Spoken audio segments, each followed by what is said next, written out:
ఓం సాయిరామ్. బాబా భక్తులందరికీ నమస్కారం అండి. మన బాబాగారి దయ వల్ల మనందరం బాగుండాలి, సంతోషంగా ఈ వీడియో మీరు ఫస్ట్ టైం చూస్తుంటే ప్లీజ్ లైక్ చేయండి, మన బాబా గారు అందించే సందేశం ఏమిటంటే ఈ రోజు వీడియోలో బాబా గారి సందేశం ఏమిటంటే శుభగడియలతో నీ జీవితం ఆనందమయం కాబోతుంది బిడ్డ.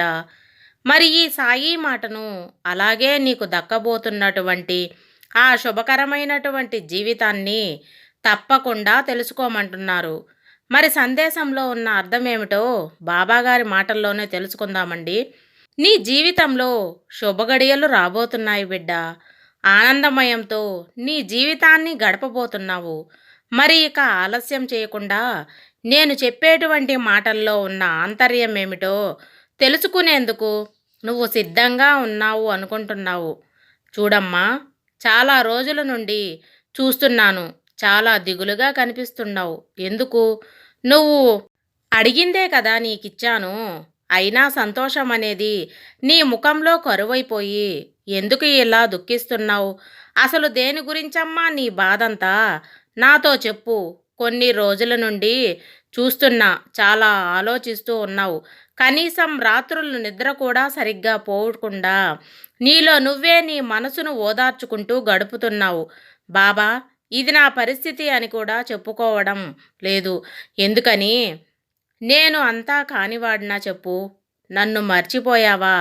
లేదంటే నీ పిల్లల పట్ల నిర్లక్ష్యం కూడా ఉంటున్నావు.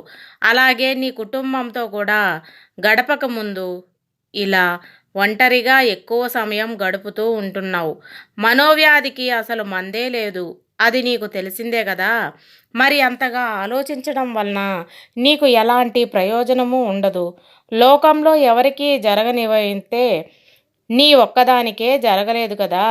అందరికీ ఉన్న బాధలు, కష్టాలు, సంతోషాలే అవే నీకు కూడా దక్కాయి. మరి ఇంకా ఎందుకంత ఆలోచన? నీ ఆలోచనలే నిన్ను అసలు ప్రశాంతంగా లేకుండా చిత్రవదకు గురి చేసేలా చేస్తున్నాయి. ఆ ఆలోచనలకు దూరంగా ఉండాలి అంటే ప్రతిరోజు కూడా ఏదో ఒక పని అయితే నువ్వు నిర్ణయించుకో. దాని యందు శ్రద్ధ వహించి ఇంట్లోనే చక్కగా మొక్కలు నాటి వాటి వద్ద కాసేపు గడుపు. లేదంటే పూజా మందిరంలో నీకు ఇష్టమైనటువంటి మీ దైవాన్ని కాసేపు కూర్చొని సమయాన్ని గడుపు. కుటుంబ బాధ్యతల యందు నీ కర్తవ్యాన్ని నువ్వు చాలా నిర్వర్తించు. తర్వాత మంచి భక్తి పాటలను విను. నీకు సంతోషంగా గడిపినటువంటి క్షణాలను గుర్తు చేసుకుంటూ ఉండు. అప్పుడు నీకంటూ సమయం అనేది తెలియకుండా ఒకరోజు గడిచిపోతుంది. అంతేకాని నువ్వు ఇలా ఒంటరిగా ఆలోచించుకుంటూ నన్ను ఎవరూ పట్టించుకోవడం లేదు, నా కోసం ఎవరూ కాస్తైనా సమయాన్ని కూడా కేటాయించడం లేదు అని అనుకోవడం చాలా పొరపాటు. ఉన్న సమయాన్ని జాగ్రత్తగా ఉపయోగించుకుంటే నీకే తెలుస్తుంది. దాని గురించి అనవసరంగా లేనిపోనటువంటి చర్చలతో మీ బంధంతో జరుపుతూ ప్రతిరోజు ఇదే విషయం దగ్గర మీరు గొడవ పడుతూ ఉండటం అస్సలు మంచిది కాదు. మీకోసం మీరు బాగుండాలి అని కష్టపడి రోజంతా శ్రమించి వచ్చేటువంటి భర్తకు సంతోషంగా పలకరించే భార్య, ప్రేమ, పిల్లలు అల్లరితో ఎంతో హాయిగా అనిపించాలి కదా. అతను చేసినటువంటి కష్టమంతా కూడా మర్చిపోయేలా అతనికి ప్రేమానురాగాలతో ఉండే సంభాషణ కొనసాగించాలి. అప్పుడే మీ ఇద్దరి మధ్య మంచి ఆప్యాయత ఏర్పడుతుంది. పిల్లలు ఏదైనా కానీ మీ నుండే కదా నేర్చుకునేది. కాబట్టి వారికి చెడు అలవాట్లు కానీ మంచి అలవాట్లు కానీ ఏర్పడాలంటే ముందు మీ నుండే ఆ క్రమశిక్షణ మొదలవుతుంది. ఉదయం నుండి నువ్వు ఇంట్లో పనులు, అలాగే కుటుంబంలో ఉండే అందరి పనులు చూసుకుంటూ ఉంటావు. నీ బాధ్యత నువ్వు చాలా చక్కగా నిర్వర్తిస్తూ ఉంటావు. కానీ నీలో ఏదో తెలియనటువంటి బాధ, నాకంటూ ప్రత్యేకమైనటువంటి గుర్తింపే లేదని, ప్రత్యేకమైనటువంటి గుర్తింపు ఒకరు ఇస్తేనో లేదంటే మనకు మనంగా తెచ్చుకుంటేనో రాదు. నువ్వు పొందవలసిన కూడా అసలు అవసరం లేదు. నీకంటూ ప్రత్యేకమైనటువంటి గుర్తింపు ఎప్పుడు ఉంటుంది. కాబట్టి అది ప్రతిరోజు కూడా నువ్వు తెలుసుకోవాల్సిన అవసరం లేదు. ఎవరు నిన్ను పొగడతలతో ముంచెత్తన అవసరం లేదు. ఏదో ఒకరోజు అది తప్పకుండా బయటపడుతుంది. నీ గురించి అందరూ అనుకోవడం, నీకు నువ్వు నీ ఆత్మస్థైర్యంతో ఆత్మార్పణ చెప్పుకుంటే చాలు, అంతే తప్ప ఇంత చిన్న చిన్న విషయాల వలన మీలో మీరే మీకు అనిపించిందంతా కూడా మీ మనసులో అనుకుంటూ అది ఎవరితో చెప్పుకోకుండా ఒకరిలో ఒకరు స్వార్థాన్ని పెంచుకుంటూ ఉన్నటువంటి ఈ చిన్న జీవితంలో మీకోసం భగవంతుడు కేటాయించినటువంటి రోజులను, సమయాన్ని అంతా కూడా వృధా చేసుకుంటూ ఉన్నటువంటి రోజుల్లో స్వార్థాలు, పగలు, ఇలా ఒకరు ఒకరు తక్కువ అని అనుకుంటూ మీలో మీరే మీ బంధాలను కోల్పోతూ ఉన్నారు. ఇదంతా కాకుండా ఆ బంధం దూరమైన తర్వాత అంతా నా కర్మ, భగవంతుడే ఇలా చేశాడని మరలా ఆ పాపమంతా భగవంతుడిపై వేస్తున్నారు. అసలు ఇది న్యాయమేనా? నువ్వే చెప్పు. మీకోసం ఇచ్చినటువంటి అమూల్యమైన రోజులను సంతోషంగా ఎలా గడపాలి అనే విషయం గురించి మాత్రం ఆలోచించండి.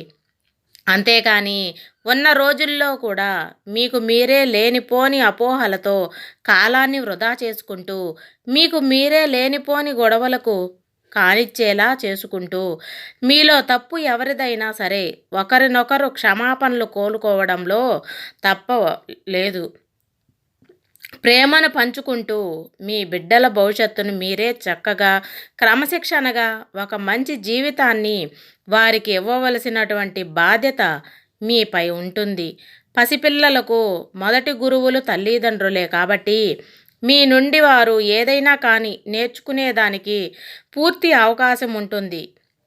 ఇక అర్థం చేసుకుని మీ మనసులను మీరే అపోహలకు దూరం చేసుకోకుండా, భవిష్యత్తును పాడు చేసుకోకుండా మీ జీవితాలను అర్థవంతంగా, అద్భుతంగా, నలుగురికి ఆదర్శనీయంగా జీవిస్తారని నేను మీ నుండి కోరుకుంటున్నాను. మీ బంధాన్ని మీరు జాగ్రత్తగా కాపాడుకుంటారని ఆశిస్తున్నాను. మిమ్మల్ని నేను ఆశీర్వదిస్తున్నాను. ఈ మాటలను జాగ్రత్తగా పాటిస్తారని కూడా కోరుకుంటున్నాను. ఇంత చిన్న విషయం పట్ల మీరు ప్రతిరోజు కూడా ఆలోచిస్తూ ఉండడం అస్సలు మంచిది కాదు. అలాగే దీనికోసం కేవలం ఇంత చిన్న విషయాల కోసం కూడా రాత్రులు కూడా నిద్రపోకుండా ఆలోచించాల్సిన అవసరం లేదు. ఈ విశాల విశ్వంలో మీరు నాకు ఏం చేస్తున్నా తెలుస్తుంది. మీరు నాతో అన్నీ చెప్పుకోవడం అవసరం లేదు. మీ మనసులో ఏముందో కూడా ఈ సాయి కనిపెట్టగలడు. మరి అలాంటప్పుడు మీరు అలా నిద్రపోకుండా దుఃఖిస్తూ ఉంటే నేను మిమ్మల్ని కనిపెట్టలేనా అనుకుంటున్నారా? నాకు ప్రతి ఒక్కటి తెలుసు. అలాగే మీ మనసును కూడా పూర్తిగా చదువుతానని బాగా తెలుసుకోండి. మీకు అద్భుతమైనటువంటి ఒక మంచి జీవితాన్ని భగవంతుడు ఇచ్చాడు. దానికి నువ్వు 100 రెట్లు న్యాయం చేయాలి తప్ప, దానిలోనే నువ్వు సంతోషం వెతుక్కోవాలి తప్ప, లేనిపోని జీవితాన్ని కానీ, లేదంటే లేనిపోని అపోహలతో, ఆశలతో మీ జీవితాన్ని అంధకారం చేసుకోవద్దు. మరి ముఖ్యంగా చెబుతున్నాను, నీ వలన ఎవ్వరూ కూడా బాధపడలేదు. అలాగే నువ్వు కూడా బాధపడవద్దు. నీ జీవితాన్ని నువ్వే బాధ పెట్టుకునేలా చేసుకోవద్దు. నీకు నువ్వే తక్కువ చేసుకోవద్దు. నీ బాధ వలన నువ్వు బాగా అలసిపోయి ఉన్నావని నాకు అర్థమైంది తల్లి. ఇక ఈ బాధ అంతా వదిలిపెట్టు. శుభకరమైనటువంటి రోజులను, ఆనందకరమైనటువంటి జీవితాన్ని పొందు. ఇప్పుడు నేను చెప్పాను కదా, మంచి పనులు చేస్తూ, నీకు నచ్చినటువంటి పనులన్నీ చేస్తూ, మనసును ప్రశాంతంగా ఉంచుకునేటువంటి పనులను చేస్తూ ఉండు. అప్పుడు నీలో ఉన్నటువంటి బాధ అంతా పూర్తిగా నశిస్తుంది. శుభకరమైనటువంటి జీవితం కానీ, ఆనందకరమైనటువంటి జీవితం కానీ అదంతా కూడా మన చేతుల్లోనే ఉంటుంది కదా. ఏది చేసుకోవాలన్నా మనమే చూసుకుంటాం. ఇక నీకు నువ్వే తక్కువ చేసుకోవద్దు బిడ్డ. నీ బాధ వల్ల నువ్వు బాగా అలసిపోయి ఉన్నావని నాకు అర్థమయ్యింది. ఇక ఈ బాధ అంతా వదిలిపెట్టు. శుభకరమైనటువంటి రోజులను, ఆనందకరమైనటువంటి జీవితాన్ని పొందు. ఇప్పుడు నేను చెప్పాను కదా, మంచి మంచి పనులు చేస్తూ, నీకు నచ్చినటువంటి పనులన్నీ చేస్తూ, మనసును ప్రశాంతంగా ఉంచుకునేటువంటి పనులను చేస్తూ ఉండు. అప్పుడు నీలో ఉన్నటువంటి బాధ అంతా పూర్తిగా నశిస్తుంది. శుభకరమైనటువంటి జీవితాన్ని, ఆనందకరమైనటువంటి జీవితాన్ని కూడా అదంతా కూడా మన చేతుల్లోనే ఉంటుంది. చీటికి మాటికి కన్నీరు పెట్టుకోకు. ఇప్పటికి ఇక చాలు. సదా నన్ను గుర్తించుకో. ఇప్పుడు నేను చెప్పినటువంటి మాటలన్నీ పాటించు. హృదయపూర్వకంగా నాపై నమ్మకాన్ని ఉంచు. నీ మనసును మరల్చుకునేటువంటి ప్రయత్నం చెయ్యి. ప్రశాంతకరమైనటువంటి జీవితాన్ని అలవర్చుకో. ప్రశాంతకరమైనటువంటి వాతావరణం అంటారు. ఇక నుండి నీకు ముఖంలో నాకు ఎప్పుడూ కూడా దిగులు అనేది కనిపించకూడదు తల్లి. మహాలక్ష్మిలా నిండుగా నవ్వుతూ ఉండాలి. కేవలం నీ నవ్వు చూసి ఇంట్లో ఉన్నటువంటి ప్రతి ఒక్కరూ కూడా బాధను కూడా మర్చిపోయేలా ఉండాలి. నీ మంచి కోరి చెప్పేటువంటి మాటలన్నీ నీకు బాగా అర్థమయ్యి అనుకుంటున్నాను. అలాగే ఇప్పుడు చెప్పిన మాటల్లో ఉన్నటువంటి ఆంతర్యాన్ని తెలుసుకున్నావు అనుకుంటున్నాను. ఇక నుండి నీ జీవితం ఆనందమయం చేసుకుంటావు అనుకుంటున్నాను. ఈ సాయి నుండి సెలవు తీసుకుంటున్నాను. ఇది ఫ్రెండ్స్, ఈరోజు మన బాబాగారు అందించే సందేశం మీకందరికీ నచ్చిందని అనుకుంటున్నాను ఫ్రెండ్స్. సర్వేజన సుఖినో భవంతు. జై సాయిరాం.